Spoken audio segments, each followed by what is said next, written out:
of the world, they know they have to reach out to customers. So whatever channel commercially viable, or whatever they can afford to use. So they have been using that, and that is how they have been running their shop or businesses, or the reach out programs. Now, again, the learning, what we saw when the lockdown happened, things changed, people became more active, and they adopted to technology tools and the solution. They reached out to companies like us. They started to evaluate, understand how strong the value addition it could be possibly if they start to adopt the channel and the capabilities that CPaaS companies are there to give them.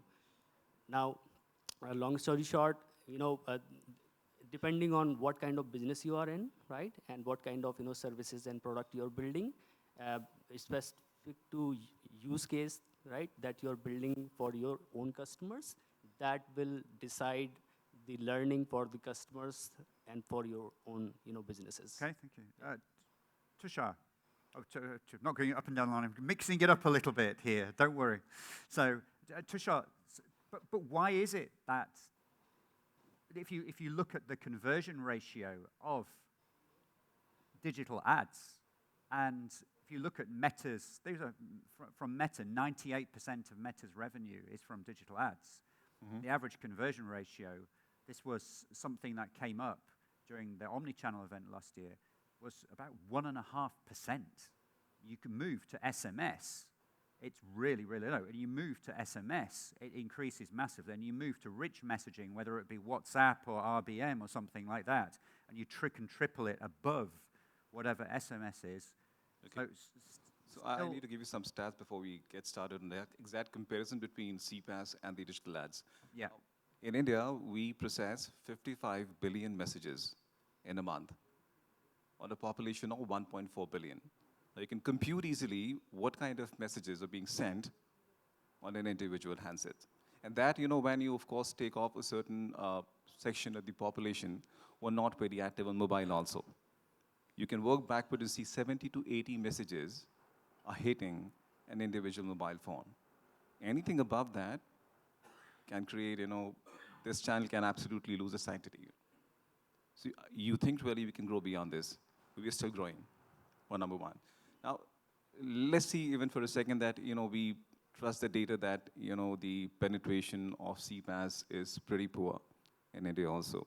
We need to do something, of course. We need to correct our approach in the sense that we can reach out to these smaller towns where perhaps most of these startups, the smaller organizations, are setting up the shop. A lot need to be done there. But on comparison, I'm not convinced. Aside the unit pricing, I think perhaps you are referring to the revenue generated by CPaaS vis-a-vis the revenue generated by the ad world. Now, we sell at 0.1 paisa. Even if I have to convert that into dollars, I don't know how many decimal points I have to go behind, to quote a number. So that's another reason. Now, of course, the industry is trying to bring some sensibilities there, trying to take the rates up so that we actually, the number looks, comparable with what, it's drawn by other countries here. But yes, a lot need to be done. I mean, still not saying that we are completely there. We have done what is required to. Of course, we need to talk a lot about the industry, talk a lot about, how we can make CPaaS accessible to the smallest of companies, startups, SMEs. A lot need to be done with the developer community, as I said earlier. We need to catch them early. We need to foster a developer community around CPaaS. So when they actually go and start working for a corporate world, they actually can bring those knowledge, the learning, to those companies so adoption becomes faster and easier. Okay, thank you. Sorry. Thank you very much. So Vinay, so has anybody ever thought, so if we look in the world of direct carrier billing, for example, mobile payments, you go to Germany and all the mobile operators together there have a united front, they've combined, they've come up with actually a brand name and a tagline for mobile payments or direct carrier billing in Germany, for example. And I have never, ever seen that done in the world of business messaging, that the mobile operators or all of you guys, and other people in this room, the leading lights of messaging in a country, actually club together and say, look, we've got a problem because that we've got so much potential growth, but we are not getting it out to the average, for the SMBs I'm talking about. The average small and medium-sized business out there, they don't know we exist.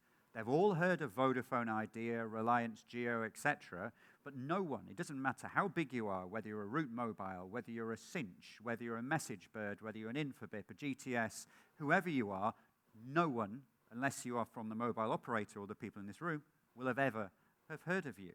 So has there ever been any thought or any initiative, whether it be the mobile operators or the industry as a whole here in India, to get together to actually come out with some statistics or something to say, look, SMS is better than whatever it is, it gets more engagement, WhatsApp. So as a whole, you work together to grow the industry. Has there been anything on that?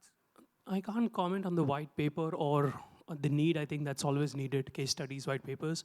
But I can tell you with partners as well as many customers here for us, I think there is a lot of collaboration to go out and make the products as DIY or product like Motion, if we may call it, for an SMB mid-market to use.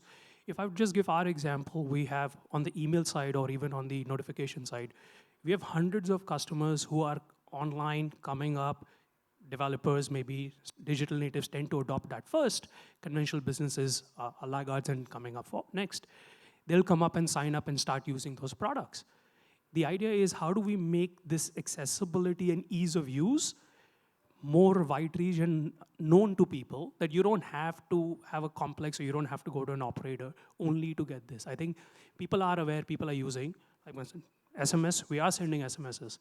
However, when you look at the ad world, and I'll touch upon that briefly, when I'm a business or a product owner, I look at the ad world as a medium to acquire a customer revenue. However, when I look at messaging, I look at it as a medium to communicate that delivery of that product. However, conversational messaging, at least in enterprise, has changed that mindset. Whether it's RCS, whether it's WhatsApp, and you may talk other channels, it's giving a medium to say there are mediums to use to communicate and commerce with your customers. So I think the adoption is coming down through, I think like Nitin also mentioned, through enterprise now to mid-market, and it will adapt. The long tail always takes time for mass adoption. Thank you. Nitin, practically, what kind of solutions are companies like yours coming out with that really, really make it easy for organizations of any size to take advantage of all the great stuff everyone in this room is doing? Yes. So I think the first aspect is that we have to think from a customer perspective. Now, customer means the SMB. You talked about the ads and versus messaging, and when I put out the fact that ads are acquisition, messaging is for communication of delivery of those products and services. I think when you look at product head or somebody who wants to sell product, he's concentrating on how to reach out to the customer. Now, the ads give him a very simple opportunity that he says that, this is my segment, this is where I want to reach, get me there. But he pays a higher price because, that's a walled garden and therefore you have to pay that price to get that customer. But his acquisition cost is high, so is his revenue conversion, right? That's also high. What we have to do is give that same customer an ability to actually go ahead and do this with CPaaS. So we launched a self-serve, very easy to use platform last year called Cinch Engage to exactly do this.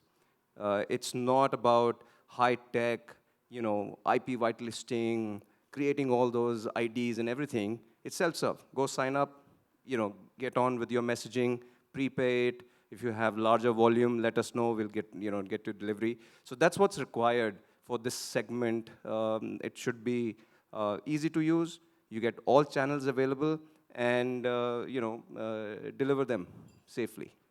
Thank you. So let's move to Girish, back to Girish on the NetCore side of things and your take on regulation here in India. We know what happened. The regulator really stepped in hard. You've got the distributed ledger technology, blockchain, trying to crack down on spam, on SMS, and it's been successful to a degree, et cetera, all of that happening. So it all comes down to trust. Are small businesses, again, I'm talking about the small and medium-sized ones, because this is where the real potential growth lies, ultimately for the whole industry globally. Are they put off by all the rules and regulations that are coming? And I don't know what you feel. Do you think there's going to be even more regulation in India, or has the regulator just got it right? What's your feeling in terms of, from the regulation perspective, at helping to grow the business messaging industry here?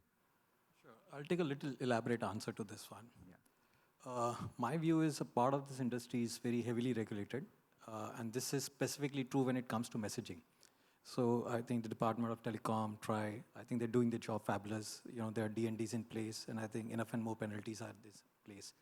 But when you look at messaging at large, this is getting very, very fragmented. And I want to basically give you a view of how I see this industry getting fragmented. See, all this while, this industry was largely controlled by telecom operators. So if you want to do messaging, you have no other way but to basically go through the operator channel. Then came the era of OTT. Okay, so you got the likes of WhatsApp messaging, you got Truecaller and likes of them. So several messaging app, right? Absolutely no regulation. So they are self-regulated platform. Today, I mean, whether we accept it or not, but they're seriously creating a threat to messaging, right? There's no regulation, absolutely no regulation, self-regulated, but they are directly, getting into the space. So while the overall pie of messaging is getting, bigger because of, their effort to create market developments, right? So, one part of it, you said that, why is the market not, matured enough? Why is it not went to the longer tail? I think in the hindsight, when you look back, I think nothing much has been done by the telcos. And